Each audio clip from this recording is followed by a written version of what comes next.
الحمد لله الذي أنزل القرآن وأنار قلوب أهله، والصلاة والسلام على من بعثه الله رحمة وهاديا ومبشرا ونذيرا.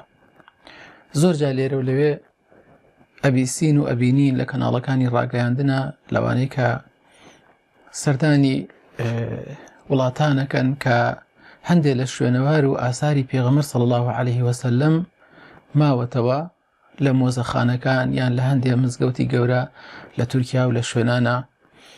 جا پرسیارەکە ئەوەی ئایا ڕاستە کە هیچ شوێنوارێکی پێغەمبەر صلی الله عليه وسلم تا ئەم ڕۆژگاری خۆمان مابێ و بەڵگەی لەسەر هەیە؟ جارێ سەرەتا ئەبێ ئەوە باس بکەین کە تەبەڕوک بە ئاثاری پێغەمبەر صلی الله عليه وسلم لە ژیانی خۆیە سابتە و خۆی ڕێگەی داوە کە هاوڵانی ئەڵڵا لێیان ڕازی بێت تەبەڕوک بە مووی و بە ئاوی پاشماوەی ئاوی دەستنوێژەکانی صلی الله عليه وسلم بکرێت. بەڵام ئەوەی کە مابێتەوە تا ماوەیەک تا زەمانێک لە ئاساری پێغەمبەر صلی الله عليه وسلم بۆ نمونە بوردەکەی بوو کە عەباکەی بوو کاتێک کە کەعبی کوڕی زوهەیر هات و قەسیدەی بانەت سوعادی ئیلقا کرد لای پێغەمبەر صلی الله عليه وسلم، دوای ئەوە ئەو بوردەیە پێشکەش کرد و ئەو بوردەیش لای مناڵەکانی لای نەوەکانی کەعب هەرمایەوە تا سەردەمی معاویە ئەڵڵا لێی ڕازی بێ ئەو لیانی کڕی. دوایی وەکو سویوطی ئەڵێ لە ناوچوون و لە ڕوخانی دەوڵەتی ئومەویە ئیتر لە ناوچوو ئەو عەبا کەس نەیزانی چی بەسەرا هات.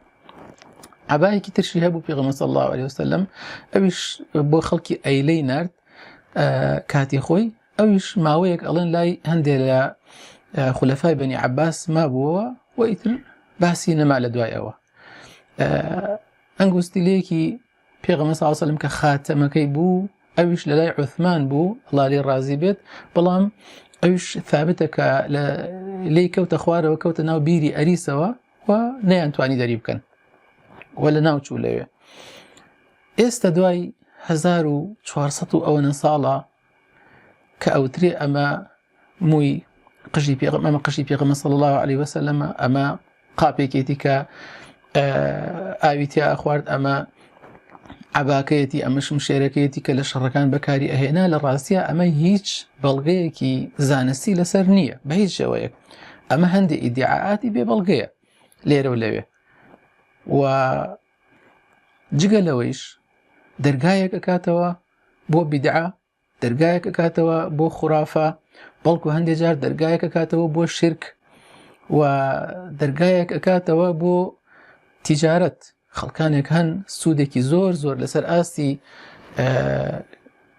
کەس و کەسایەتی و بگرە لەسەر ئاستی وڵاتەکان تیجارەتێکی عالەمی ئەکەن بە ئەو پاشماوانەی کە ئیدعایەکەن کە پاشماوەی پێغەمبەر بێ صلی الله عليه وسلم. بۆیە وەکو ئەوانەی کە تەحقیقیان کردووە ئیبن کەثیر، ئیبن تەیمیە، سیوطی، هاوچەرخەکان زۆر ئەوەیان باس کردووە کە شتێک نەماوە بوترێت ئەمە بە یەقین ئاثاری پێغەمبەر صلی الله عليه وسلم.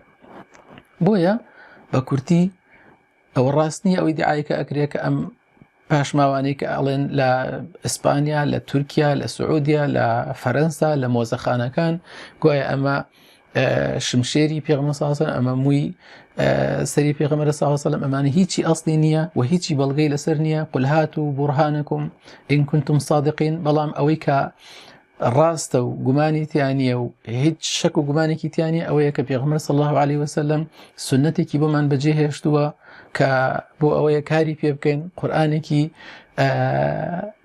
ئێستا لە بەردەست قورئانەکەی کە ئەڵڵا تەعالی دای بەزان بۆی ئێستا لە بەردەستمانایە توانین بخوێنین. بۆیە تەرەکت فیکم ما ئین تەمەسەکتم به لەن تەضلوا بعدی ئەبەدا کتاب الله وسنەتی. هەر ئەمەیەکە لە پاش پێغەمبەر صلی الله عليه وسلم ماوەتەوە، هیچی تری لە دوای جێ نەماوە ئێستا ئێمە بە یەقین بزانین شتی پێغەمبەر صلی الله عليه وسلم. بۆیە ئەمە جێگای ئەوەیە کە وریایی بدرێت و نابێ باوەڕ بکەین بەو شتانە. وصلى الله وسلم وبارك على محمد وعلى آله وصحبه وسلم.